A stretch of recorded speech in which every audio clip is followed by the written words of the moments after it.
So last month on a longer retreat I was leading, a student raised her hand during a Q&A period, question and answer, and asked me if I could describe my own personal practice because she really wanted to hear just a little bit more about my own process. But sadly, because we only had a short time left, I thought that my answer might end up being way too long. And so I asked if she wouldn't mind please seeing me afterwards. And unfortunately, she ended up not being able to connect with me. And so, in a way, this talk that I want to offer is in part my attempt to answer her. And of course, because everything, including ourselves, is constantly changing, my answer will very likely look completely different the next time I try to answer it for someone. To begin, though, in general, part of my answer is that I usually try my best to follow the Buddha's main instructions for us, which can be found in the Satipatthana Sutta, or the Four Foundations of Mindfulness, which is essentially a very detailed meditation manual for us and really shows us how we should practice. And because I tend to have a bit of an overactive imagination, I always like to think of these instructions as like a big treasure map that the Buddha has drawn out for us. And I even like to imagine him kind of standing over it and pointing at things like he really wants us to know all the main and best routes he took and all the different roads that he thought were the most beneficial and what things to avoid, etc. But essentially, in the end, we ourselves get to decide how we want to travel. And we are each going to experience our own personal adventures along the way, along with having different discoveries and failures. But hopefully, eventually, we'll all arrive at the same place.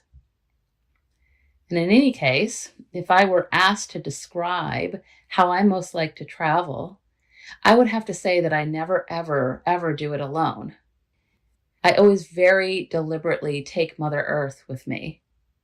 In fact, I never travel the path without her. She is always right here, right alongside me, not only supporting me and holding me and teaching me, but truly she's never separate from me. And of course, I know the same is true of everyone and everything.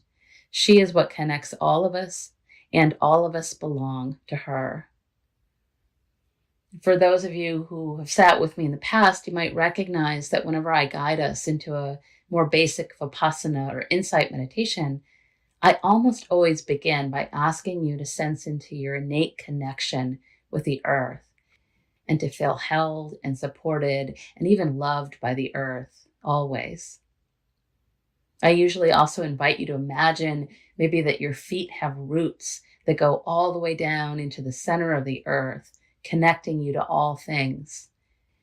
And to imagine that your spine is like the stem of a flower that reaches all the way up towards the sun. Not too tight, not too loose, simply alive and aware, just like the stem of a flower. One of the things that I've always loved about the Buddhist teachings is that they urge us to continually contemplate our innate connection and belonging to nature, and also, of course, to each other and to all things. And to me, I often feel like this is really the key that can unlock the entirety of our spiritual practice, every bit of it, all of the Buddhist teachings and our rich understanding of them.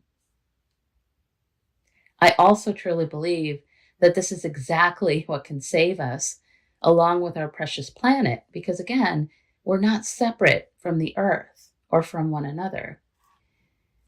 And because we're all hopefully enjoying the long-awaited return of spring and just this week celebrated Earth Day, I thought I would dedicate this month's talk to Mother Earth and explore what in the teachings are called the Mahabhuta, or the great elements, and how we can use these practices to discover not only more joy and ease and freedom in our lives, but also a profound sense of love and belonging and connection, which I think is so needed right now.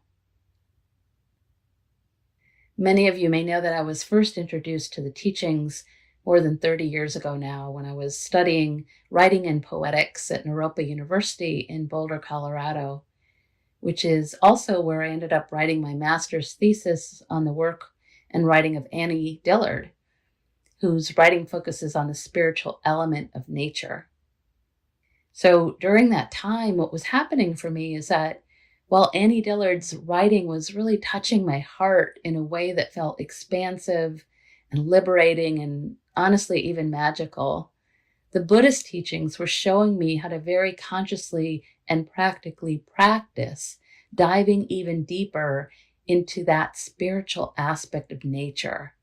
Or maybe it was showing me how to access it on a much more experiential level.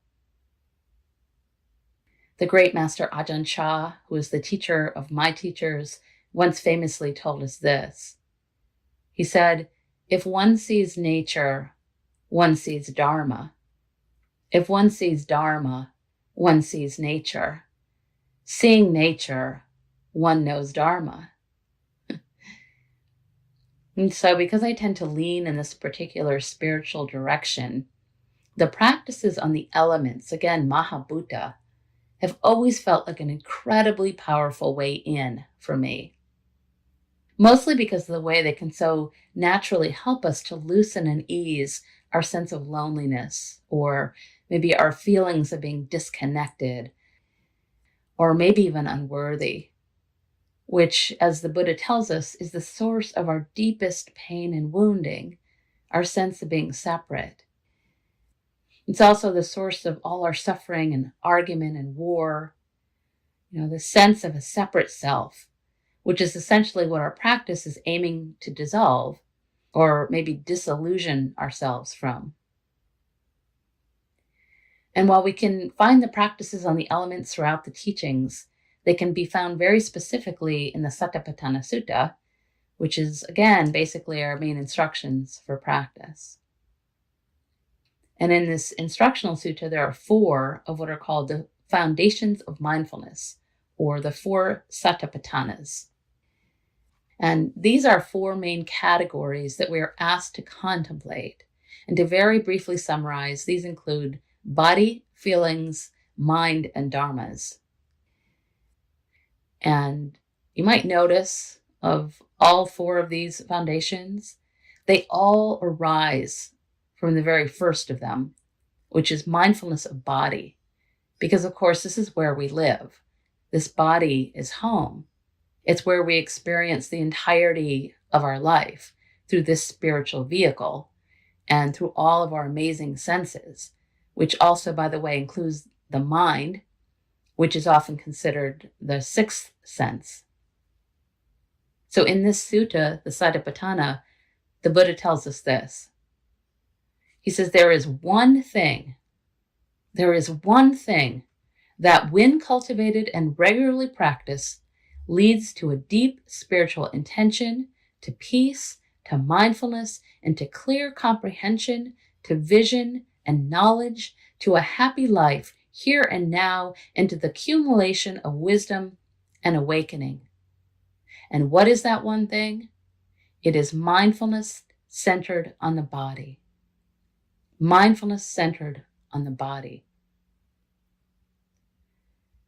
And so as you might imagine, the instructions that he gives for contemplating the body are extremely rich. And again, it's really our main practice. It's where the entirety of our practice flows from. It's its source, if you will. More specifically, though, because our bodies are created out of the very same elements of the universe, one of the ways the Satipatthana asks us to train is by very closely contemplating the body's elemental nature. So, for instance, during our formal meditation practice, we're being asked to deeply explore within the body itself the flowing, constantly moving sensations of earth, air, fire, water, along with space and consciousness, which are often considered the 5th and 6th elements, space and consciousness. And of course, this means that we're not being asked to examine something that is not real. As we all know, modern science has been able to show us that we are all made up of the same material that makes up the universe. We really, truly are made of stardust. But in the Buddhist time, about 2,600 years ago, the idea that all of these sacred elements of nature were contained within this body was considered really revolutionary.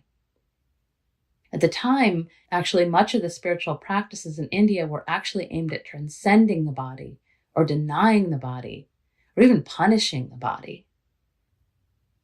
And in fact, the Buddha himself did exactly this for about 6 years of his life after he left his family's palace as Prince Siddhartha and became a wandering mendicant who went studying with various spiritual teachers. And of course, he nearly killed himself in the process. He was actually in the process of dying one day when a woman who could clearly see that this monk was starving offered him some food. And finally, he agreed to give in and eat just to save himself. And when he'd recovered, Siddhartha made a decision that he was going to go sit down under a Bodhi tree for as long as it took until he achieved enlightenment. And essentially, that's what he did for 49 days.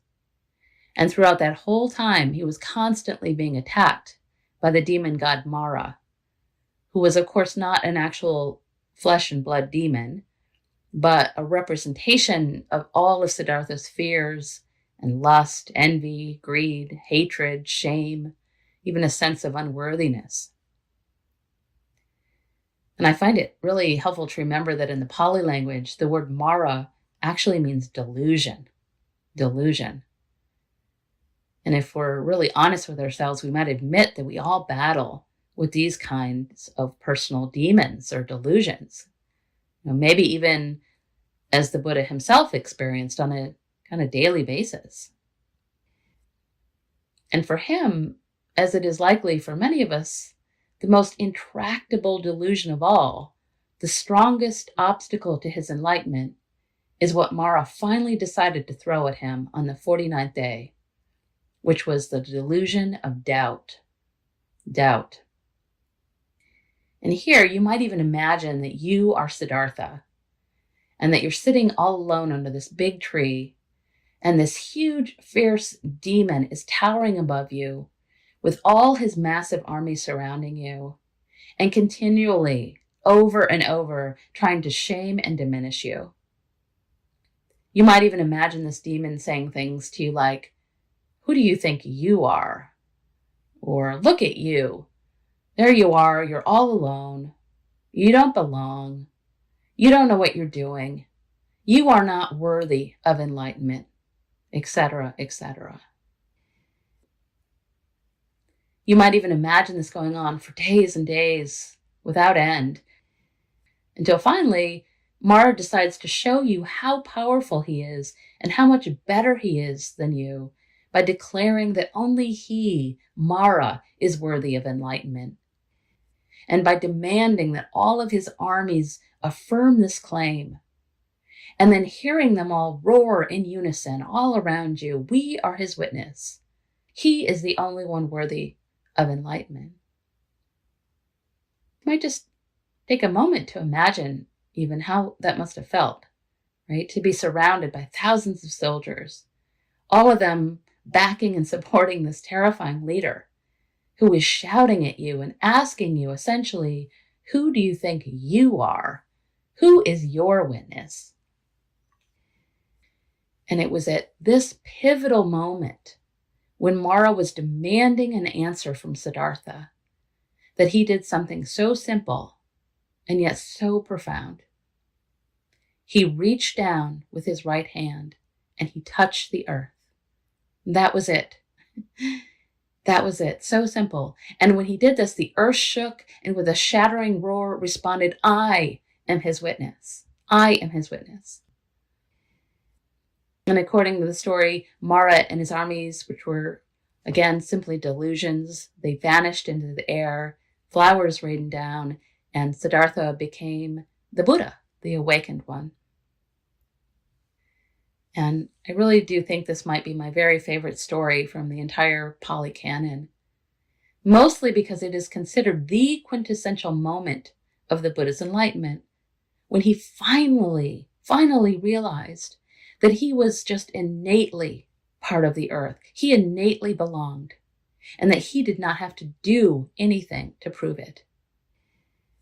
He simply recognized that he was what was often called Bodhikaya, awakened earth, not separate. So essentially, this was his profound message to us, that we can all truly do this ourselves, simply by remembering our innate belonging and connection to the earth and to all things. Inside the little cottage where I live out in the country, I have many different statues of the Buddha, along with Mother Earth, and also Kuan Yin, the Bodhisattva of compassion. And one of my very favorite statues of the Buddha is a little one, and I keep it on a shelf above my desk. And it's one that shows him with his hand touching the earth. And I keep that one close to me because whenever I look at it, it reminds me that I too can do exactly the same whenever I want.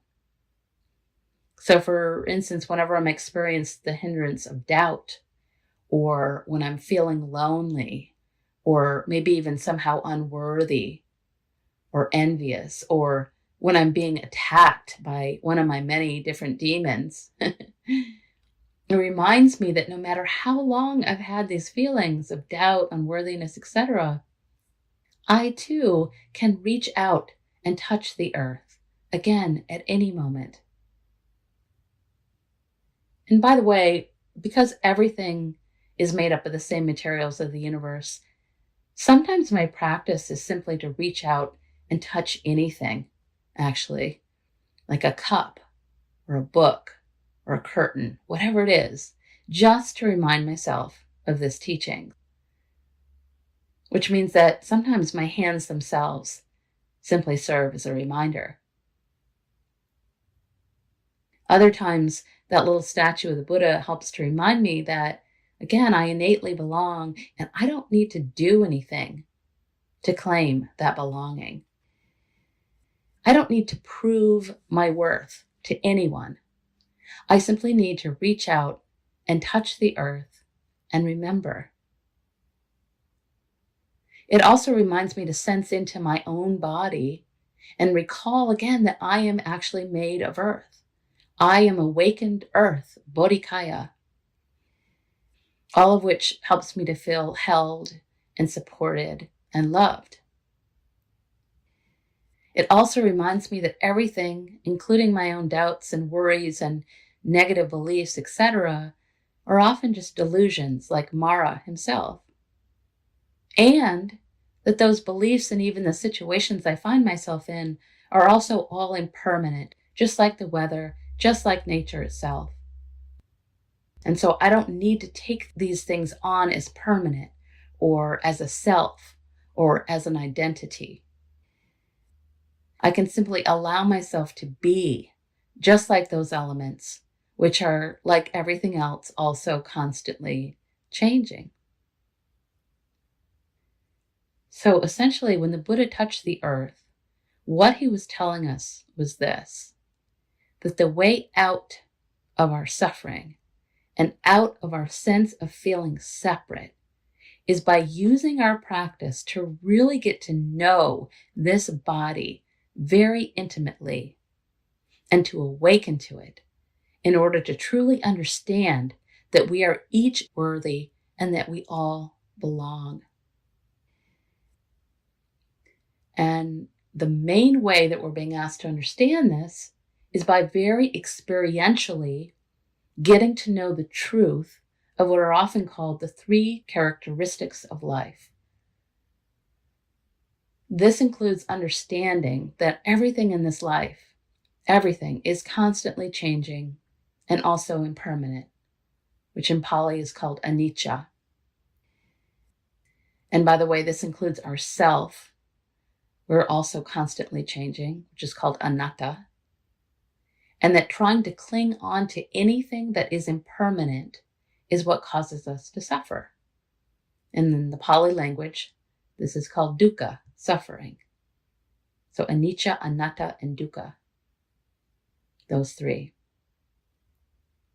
And in our formal practice, then, one of the main ways that we can uncover these truths is by exploring the changing nature of the elements in our own bodies, which can not only help us to get to know our bodies that much more intimately, but what it can do is to train us in letting go.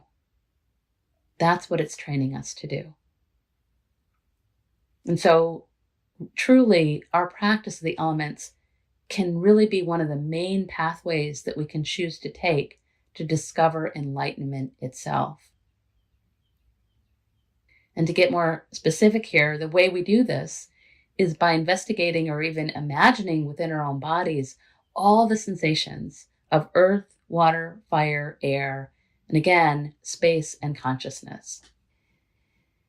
And honestly, there really isn't an order to this. So for instance, we can start with just one and maybe explore that and then move on to another. Or we could just spend our entire meditation period exploring just one of these elements because it's a practice. We might even go further and be able to explore all of them interacting together at once, including space and consciousness. To start, maybe we might just begin to notice where in the body we experience the fire or the sun element, which usually presents itself as temperature, warm or cold, and all the variations of this in all the different parts of the body, both inside and out, along with our capacity to digest or to eat, which also requires the fire element of heat. And what I find interesting is that with this element of fire, we are also being asked to pay attention to the seemingly never-ending changes in these temperatures and to notice our reaction to this. So for instance, when we're exploring the fire element, we might ask ourselves, where in the body am I sensing pleasant, unpleasant, or neutral? Pleasant, unpleasant, or neutral. So with the fire element especially, can really help us to notice how our reactions can get us into trouble, especially as it concerns our wanting or our not wanting. For instance, we might begin to notice how much suffering we can cause ourselves by wanting things to be different than they actually are, simply by noticing, even at the subtlest level, how we might want the temperature of our own bodies to be different. We can really notice that here with the fire element especially. When we're exploring the water element, it can be super helpful to remember that this implies not only water, but also blood, saliva, urine, sweat, tears, etc. Some of what we might consider the yucky stuff, which is actually a practice that's designed to help us to let go of attaching so much to our bodies. Again, not clinging to them or create an identity around them. Sometimes when I'm exploring the water element, I'll start by noticing the saliva in my mouth and maybe the dryness of my lips. And then I might sense the fluid around my eyes, maybe even by moving them around a bit so that I can get a better sense of it. And then I might imagine the blood flowing through the body, maybe by sensing the tips of my fingers, maybe feeling a pulse there, or by trying to sense the pulse in my chest or my neck. And I might even explore the fire element here and sense where the heat of the blood might be, maybe in the tummy where it often lives.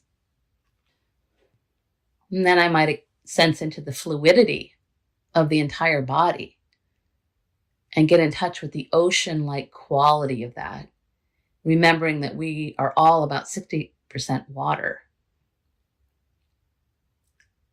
And when we're exploring the water element, we're also being asked to consider that water is actually considered a binding element, as in, quote, that which makes things hang together, which is how it's described in the suttas. So as an example, if you add water to flour, you get dough, something solid, that which makes things hang together. And since the majority of our body, again, is fluid, we might imagine that if we didn't have this binding element, we would all just turn to dust, just like flour. So that's one of the things that we can also examine. As we continue then, we might explore the air or the wind element in the body, which often means exploring our breath, as well as the constant movement and flow of our own body, and how we create ripples out into the world just by moving through it. Just like wind moves through the trees, we also create a ripple. And to get a little more specific on this element, we might examine the breath, for instance, as it flows through the nostrils, or the throat, or the chest, or the belly. Or maybe we might examine it all the way through as it's flowing in and out.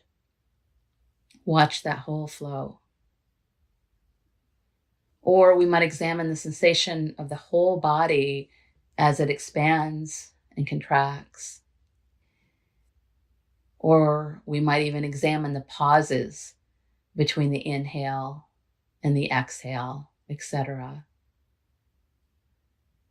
And of course, as we all know, those of us who have practiced, staying with the breath sometimes can just feel completely boring, or maybe just really difficult to maintain, which of course is why it's called a practice and not a perfection. That really is our practice, to come back.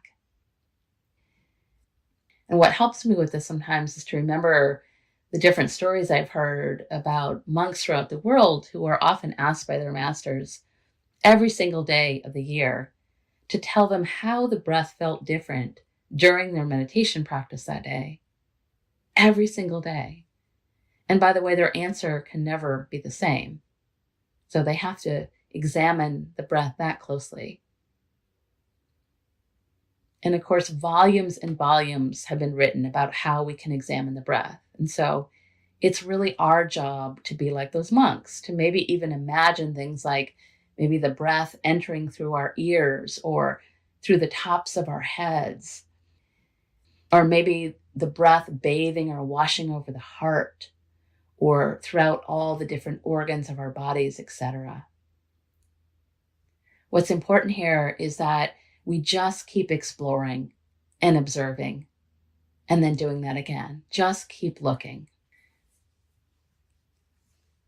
As we move on, then, we might examine the fourth element, which is the earth element, which includes anything basically that we can touch.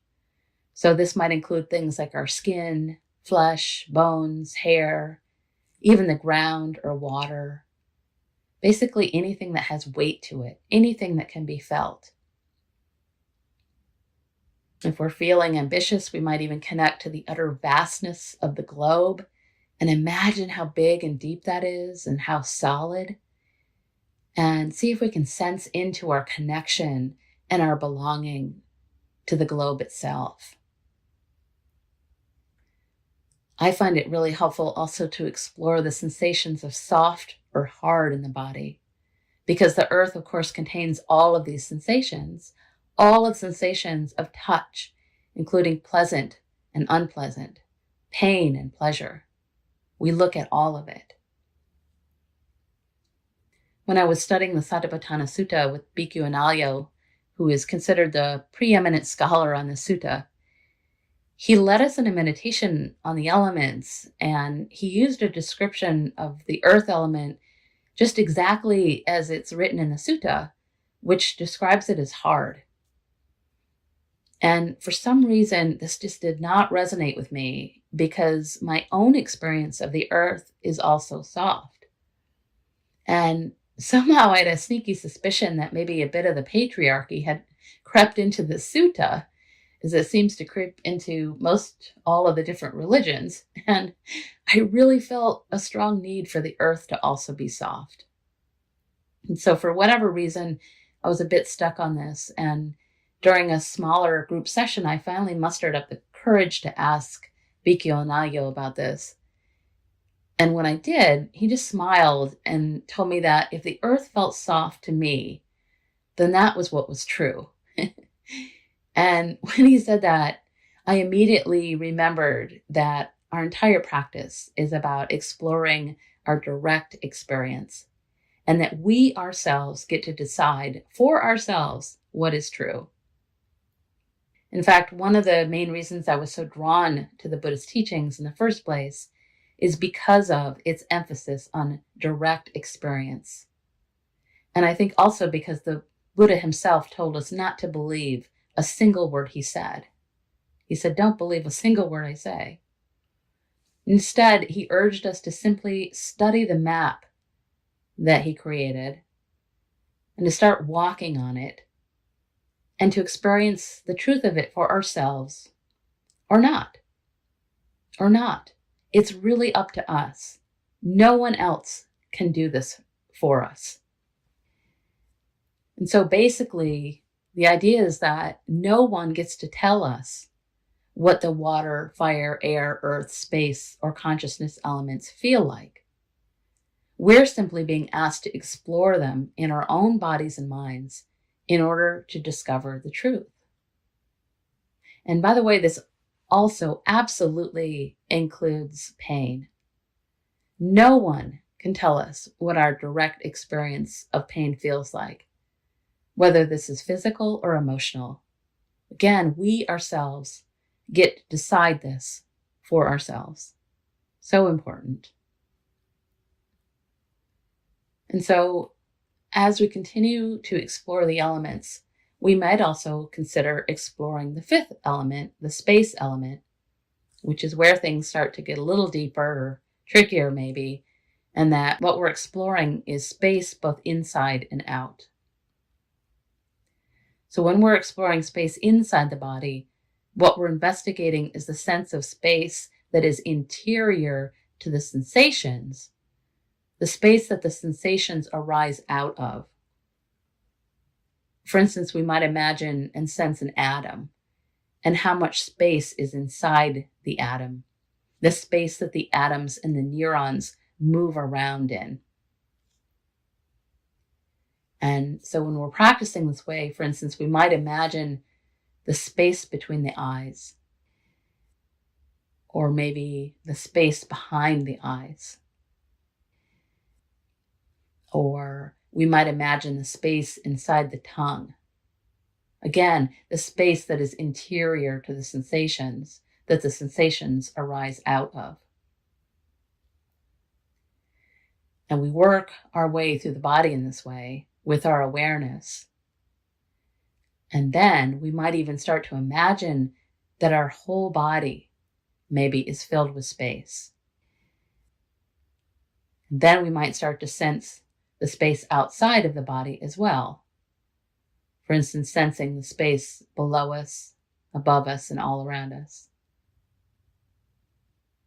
And then we might imagine that the space in our body is extending out, in front, behind, all around. And then even further out beyond the furthest stars, until we're sensing ourselves as continuous, awake space, awareness itself everywhere. Again, not separate. And with this exploration of space especially, we might start to sense our bodies as not quite solid. And we might even sense our bodies as connected to the entirety of the universe.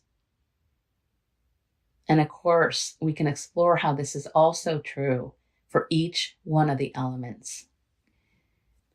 So for instance, when we're exploring the water element, we might recall all the different bodies of water that are the closest to us, or maybe ones that we remember and love, and remind ourselves that we are made of the same substance.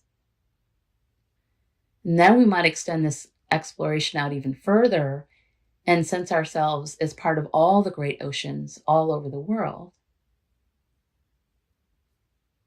In a very similar way, we can also explore what is often called the sixth element, which is consciousness, by investigating our sense of being Bodhikaya, awakened earth. In the Buddhist understanding of this means sensing ourselves as breathing, moving, awake, aware, mobile parts of this universe, which is experiencing itself through us, through these bodies. We might even remember these words from the Zen teacher John Halifax, who tells us, "The roots of all living things are tied together. Deep in the ground of being, they tangle and embrace. This understanding is expressed in the term non-duality. If we look deeply, we find that we do not have a separate self-identity, a self that does not include sun and wind, earth and water, creatures and planets, and one another." And I love that quote from John Halifax.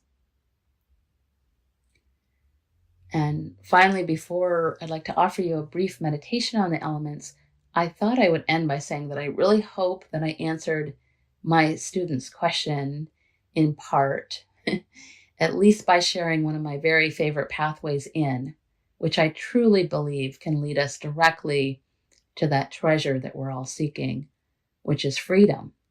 Freedom from a sense of a separate self. And so if it's available to you, I'd like to lead us in a brief meditation on those first four elements. And so to begin, you might try to find a comfortable seat and posture, close the eyes. If you're out walking, you might sense into your body by sensing into your feet. Feel yourself connected and supported by the earth.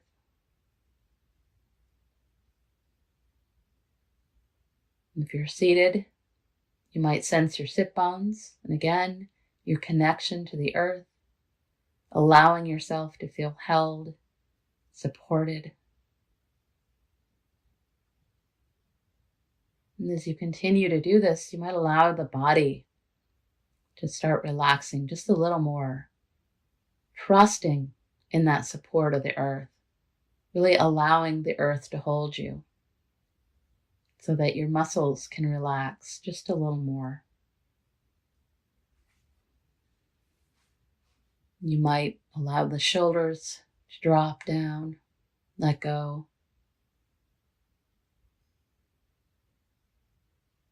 You might notice the center of the palms, allowing the palms to be open in a gesture of both receiving and letting go.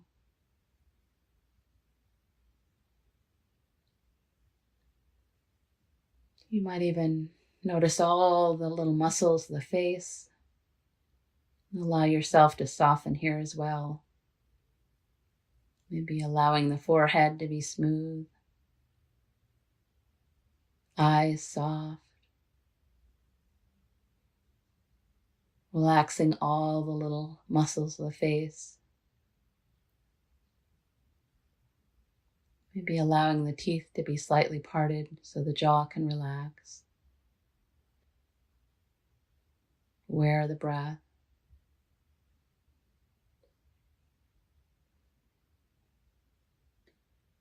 You might even notice the tummy area. See if you can let go here a little more, allowing the tummy to just feel natural in the body, like a 2-year-old's belly, just undefended, just breathing.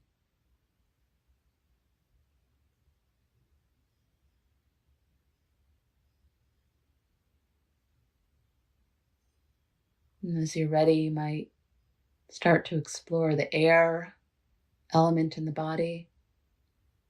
Maybe by noticing the breath as it enters the nostrils and leaves the nostrils.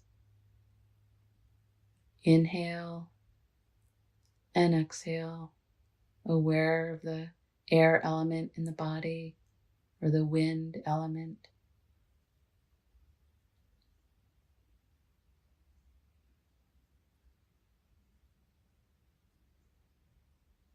As you're observing this element in the body, you might notice the temperature of the breath and how it's constantly changing. It might be cooler on the way in, warmer on the way out. And you notice when it changes from cool to warm or from warm to cool. Just noticing.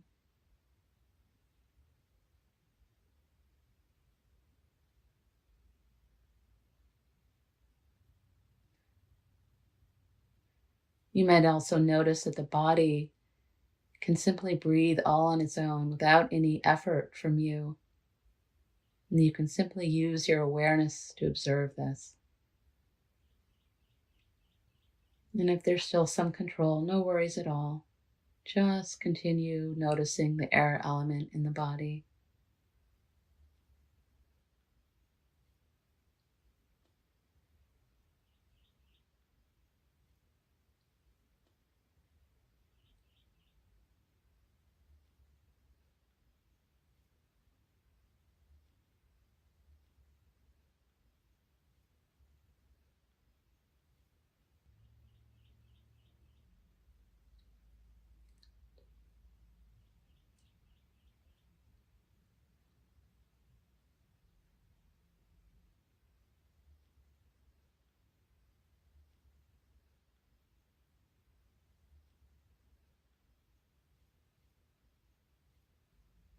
As you continue, you might notice where in your own body you sense the wind element the most.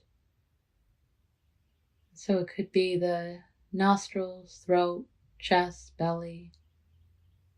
Maybe it's the breath all the way through the body. Might be a sense of the whole body contracting and expanding. Just staying with this element of wind, observing it directly in whatever way feels best to you.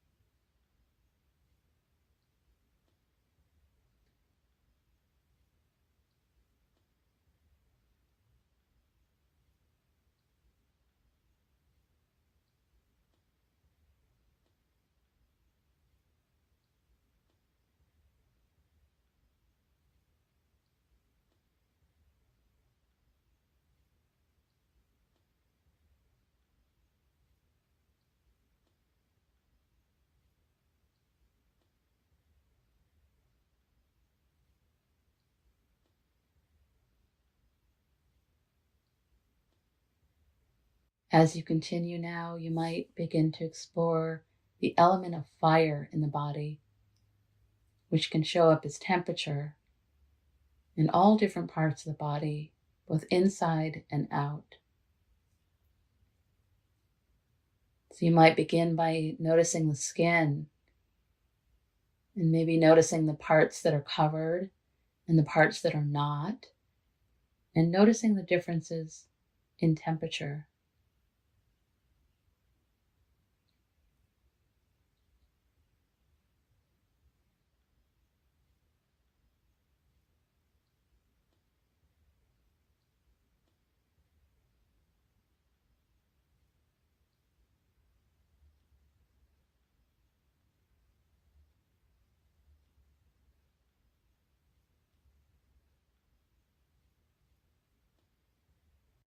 As you continue, you might begin to notice your own experience of the temperature themselves, maybe by asking yourself, am I sensing pleasant, unpleasant, or neutral?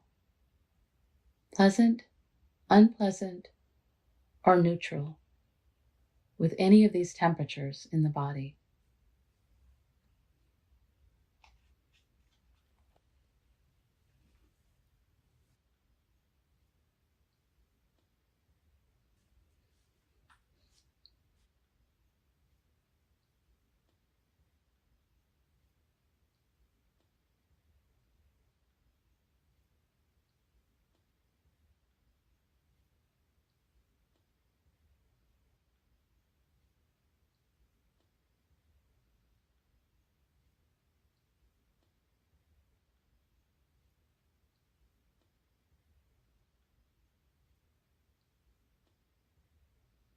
As you continue now, you might begin to explore the water element in the body. So you might begin by noticing the area of the mouth and lips, noticing if there's any dryness or wetness here or somewhere in between.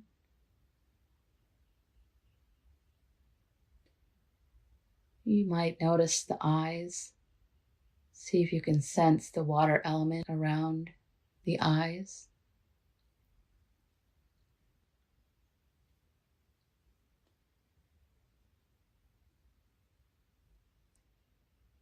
As you continue, you might begin to sense the body as a whole, noticing the fluidity of the body itself and how it's constantly flowing and moving, just like a body of water. If it's helpful, you might recall a body of water that's near you, or a lake or an ocean that you remember, reminding yourself that you are made of the same element, the water element.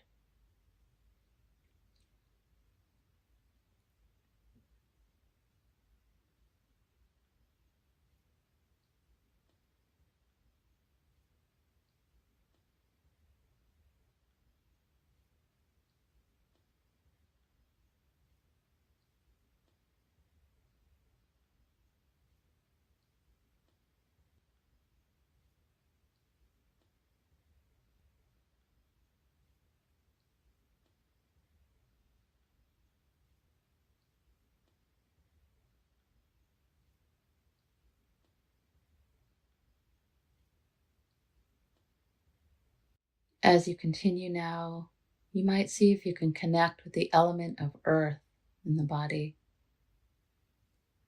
maybe by sensing the heaviness of the body and sensing yourself connected to the vastness of the earth itself.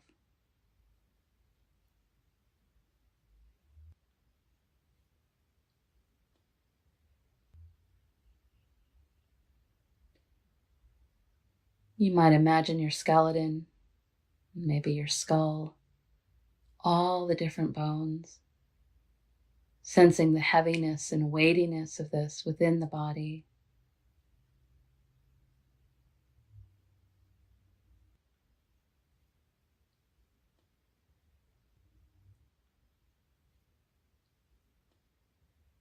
As you continue, you might explore all the different areas of softness or hardness. Maybe noticing that the muscles and the organs are soft, but that the body also includes areas of hardness, like the skeleton.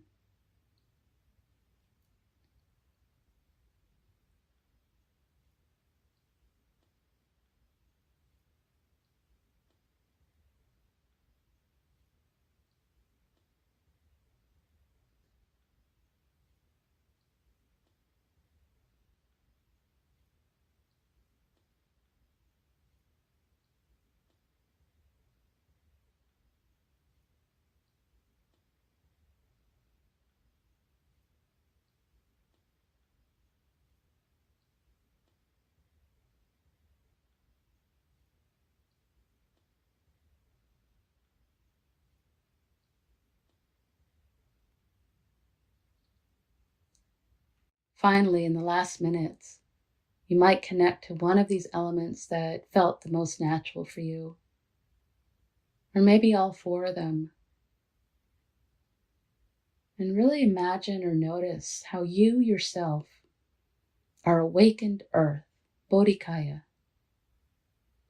that you contain all the elements of the universe within you, that you are not separate from the earth. I invite you to notice how you are a breathing, moving, awake, aware, mobile part of this universe, which is experiencing itself through you.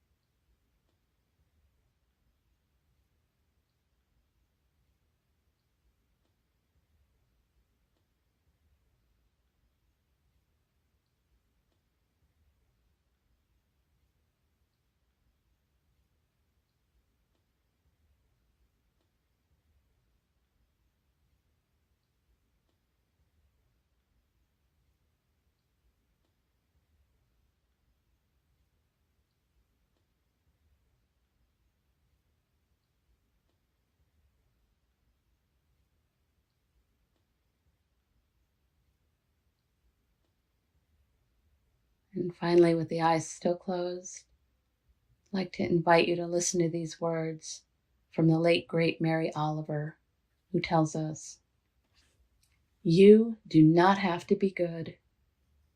You do not have to walk on your knees for 100 miles through the desert repenting. You only have to let the soft animal of your body love what it loves. Tell me about despair, yours, and I will tell you mine. Meanwhile, the world goes on. Meanwhile, the sun and the clear pebbles of the rain are moving across the landscapes, over the prairies and the deep trees, the mountains and the rivers. Meanwhile, the wild geese, high in the clean blue air, are heading home again. Whoever you are, no matter how lonely, the world offers itself to your imagination, calls to you like the wild geese, harsh and exciting, over and over, announcing your place in the family of things." Namaste and blessings.